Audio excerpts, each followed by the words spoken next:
Within the newest Samsung Galaxy Watch series, we have the addition of the brand new Galaxy Watch 8. There are technically 4 watches within this generation, the Watch 8 40mm and 44mm, the Watch 8 Classic at 46mm, and also the Watch Ultra at 47mm. This Watch Ultra is actually last year's model, but the 2025 model basically just has double the storage and is available in blue color. That's about it. Even the software has been updated on the last year's Watch Ultra. Anyway, we have the Watch 8 44mm with us here today, and I'm not a fan of classics as I just don't use the rotating bezel at all. And the new Watch 8 is thinner, sleeker, and more minimalist than before. There are also quite a lot of changes, so let's talk about it today. Taking a look at the design first, the Watch 8 is actually more akin to the Watch Ultra's squircle design, also known as the cushion design. Basically, it's a square with very rounded corners. While I initially hoped that the design is all circular instead of this hybrid shape, I am personally kind of liking this design a lot. To be honest, though, a square-shaped watch would be the most logical one because the lithium-ion battery must be a square or rectangle anyway, it's not rounded. The watch in itself is very thin and it feels rather surreal when I wear it, especially since I was wearing the Watch Ultra for the past year. The flatness also kind of matched my wrist shape of being a long oblong shape as well. It's very lightweight and sometimes I even forget that I'm actually wearing a smartwatch on my wrist. At the right side, we have 2 buttons as compared to the Watch 8 Classic and the Watch Ultra with the extra quick button. This quick button is not the most useful button ever, but it's nice to have. Still, we have the 2 buttons on the Watch 8 44mm and it's nothing out of the ordinary compared to what we had in the previous generations. The left side is where the speaker is located and that's about it. The screen is also a simple one, a 44mm size with a tiny bezel, and the screen looks great in all scenarios. It just makes the watch look so good, and the screen has bright colors, and colors are great, and it's also very smooth to swipe around, as in physically swiping your finger across. Since we don't have the rotating bezel, we can still use the virtual rotating bezel by swiping around the bezel. And I personally prefer this more than a physical rotating bezel, honestly, but that's just personal preference. Since we are also talking about swiping, now let's talk about the features because this watch is the first one to be using One UI 8 watch on top of Wear OS 6. Wow, there are a lot of fundamental changes to the UI. Of course, it is now using a pure design, and while it might look like it doesn't match the watch's physical design, it actually makes sense. As usual, we can swipe to the right to go through all of the tiles that we've set up. However, instead of going only horizontally, we can now go down vertically too. Yes, we can add tiles horizontally and then add tiles that go down the list too. This is a very nice change, and that means I can now group everything into one single column before going down by row. It kind of makes me smile since I don't have to swipe all the way to the right just to find whatever tile that I need. That also means the rotating bezel isn't particularly useful if you are going to group all of your tiles together downwards vertically. The notification is the same as well. Previously, if one app has 2 notifications, then we cannot read both notifications at once. We have to dismiss the one at the top before reading the second one. And now we can just simply swipe down. It's that simple.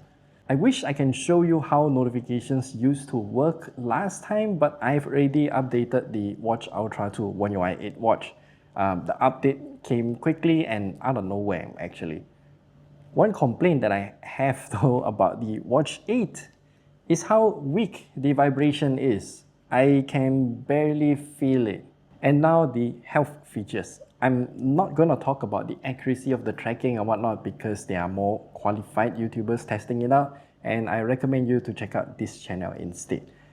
As a summary, the new Watch 8 entire generation of the Watch 8 are using the same sensors as before, but what's fixed is through software. But what I want to highlight in this video though is the extra features that it has. Firstly, the new vascular load tells us how our blood vessels are performing. If it's too high of a load, then it signifies there's something wrong with our body. I'm not sure how accurate this is, but mine is somewhat steady and okay, I guess. Sleep coaching is a brand new feature that I don't really think it helps a lot, since I thought it would send me a notification to tell me what I need to do before I go to sleep and also what time I should go to sleep, but it doesn't. So I'm not sure how this will help, since it's so manual in terms of actually using the feature. Lastly, the antioxidant index that detects our carotenoid levels via our skin. Again, not sure how accurate this is, but I think it's rather weird that we have to take out the watch and press our thumb on the sensor for it to actually work. Of course, for the watch sensors to work properly, we have to wear the watch securely on our wrist. The included strap is a basic silicone one, and since we have the Watch8 44mm in silver color, the strap is in the cream color instead. What's new here is the strap installation mechanism. It's using the lug system that is similar to the Watch Ultra from last year, and now, for whatever reason, my brain went, oh, that means I can reuse the straps that I have for the Watch Ultra on the new Watch8, right? Haha, no, the width of the strap is not the same. The Watch Ultra is wider, hence they're not cross-compatible. It's so frustrating to deal with these different sizes, and that means if I want to change over from the Watch Ultra to the Watch8 44mm, I have to rebuy all the straps that I have. This is not an issue for most people, because if you have the Watch Ultra, I don't know why you get the Watch8, so I'm just highlighting all of these information to you so you don't buy the wrong strap for your smartwatch. The battery life on the Watch8 though is surprisingly great too. It can comfortably last 2 days in a single charge, as in 48 hours. I wear the watch wherever I go and even going to sleep as well. I'm just very surprised by how much battery life Samsung packed into this sleek minimalist watch. Some might say that a smartwatch with a 2-day battery life is not good, but I disagree. Any watch using Wear OS having 2-day battery life is actually great. I'm not even gonna talk about the charger, because this charger is the same as the one we had before. The charging time though is a bit slow, as it takes like 2 hours to completely charge? I can't really pin down the time, but yeah, it's gonna take a really long time to charge. And for me, I just go home, plug the watch to the charger, and then just let it charge and wear it before I go to sleep for the night. Yeah. So do I recommend you to buy this watch? Well, actually, I think yes. If you are looking to upgrade from an older generation of the Galaxy Watch, then this is a very good choice. While it might look similar to the previous generations, the new thinner and slicker design makes it look great, has amazing battery life, and improves overall health tracking as well. One UI 8 watch might look similar, but the changes here are very welcomed. I am truly disappointed by the vibration strength of the watch, but that is actually my only complaint.